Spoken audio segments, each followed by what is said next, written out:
కార్తీక మాసం చివరికి రాగానే గుర్తుకు వచ్చే కథ పోలి స్వర్గం. ఇంతకీ ఎవరి పోలి, ఆమె వెనుక ఉన్న కథ ఏంటి, దానిని తలుచుకుంటూ సాగే ఆచారం ఏమిటి అనే ఆసక్తికరమైన విషయాలు తెలుసుకుందాం.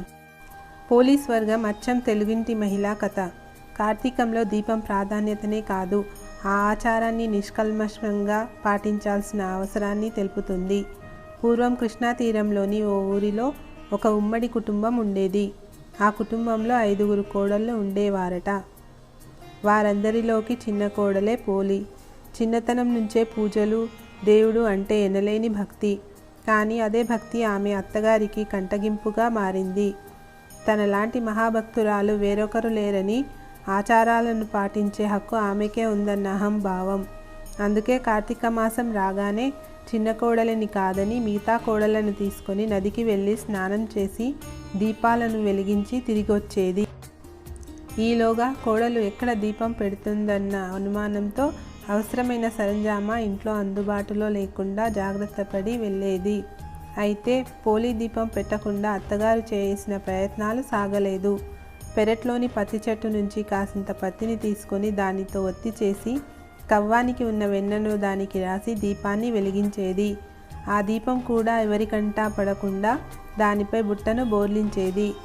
ఇలా కార్తీక మాసమంతా నిర్విఘ్నంగా దీపాలను వెలిగించింది పోలి. చివరికి మార్గశిర అమావాస్య రోజు రానే వచ్చింది.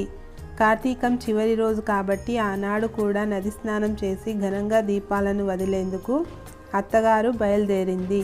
వెళ్తూ వెళ్తూ పోలికి ఆ రోజు కూడా దీపాలను వెలిగించే తీరిక లేకుండా పనులన్నీ అప్పగించింది. కానీ పోలి ఎప్పటిలాగే ఇంటి పనులు చకచకా ముగించి కార్తీక దీపాన్ని వెలిగించింది. ఎన్ని అవంతరాలు ఎదురై ఎంత కష్టమైనా కూడా ధర్మాచరణ చేసిన పోలిని చూసి దేవదూతలు ముచ్చటపడ్డారు. వెంటనే ఆమెను బొందితో స్వర్గానికి తీసుకువెళ్లేందుకు పుష్ప విమానం దిగి వచ్చింది. అప్పుడే ఇంటికి చేరుకుంటున్న అత్తగారు, ఆమె మిగతా కోడళ్ళు ఆ విమానాన్ని చూసి అది తమ కోసమే వచ్చిందని మురిసిపోయారు. కానీ అందులో పోలి ఉండేసరికి నిర్ఘాంతపోయారు. ఎలాగైనా ఆమెతో పాటు తాము కూడా స్వర్గానికి వెళ్ళాలనుకునే ఆత్రంలో పోలి కాళ్ళు పట్టుకొని వేలాడే ప్రయత్నం చేసినా ప్రయోజనం లేకపోయింది. విమానంలోని దేవదూతలు పోలికి మాత్రమే స్వర్గానికి చేరుకునేంతటి నిష్కల్మషమైన మనసుందని చెబుతూ వారిని కిందకి దింపారు. ఈ నేపథ్యంలో తెలుగునాట మహిళలంతా పోలిని తలుచుకుంటూ అమావాస్య రోజు ఉదయాన్నే అరటి దొప్పలలో ఒత్తులను వెలిగించి నీటిలో వదులుతారు. ఇలా వదిలిన అరటి దీపాలను చూస్తూ పోలిని తలుచుకుంటారు. కార్తీక మాసంలో ఏ రోజు దీపాన్ని వెలిగించలేకపోయినా ఈ రోజున 30 ఒత్తులతో దీపం వెలిగించి నీటిలో వదిలితే ఆ మాసమంతా దీపారాధన చేసిన పుణ్యం వస్తుంది.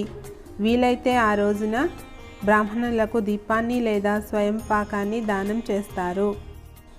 తెలుగువారు ఇటు పోలిని అటు దీపాన్ని కూడా శ్రీ మహాలక్ష్మి రూపంగా భావిస్తుంటారు. కాబట్టి చాలామంది ఈ పోలి దీపాలను అమావాస్య రోజున కాకుండా మరునాడు వచ్చే పాడ్యమి రోజున వెలిగించుకుంటారు. అందుకే దీన్ని పోలి పాడ్యమి అంటారు. ఇది పోలి స్వర్గం వివరం.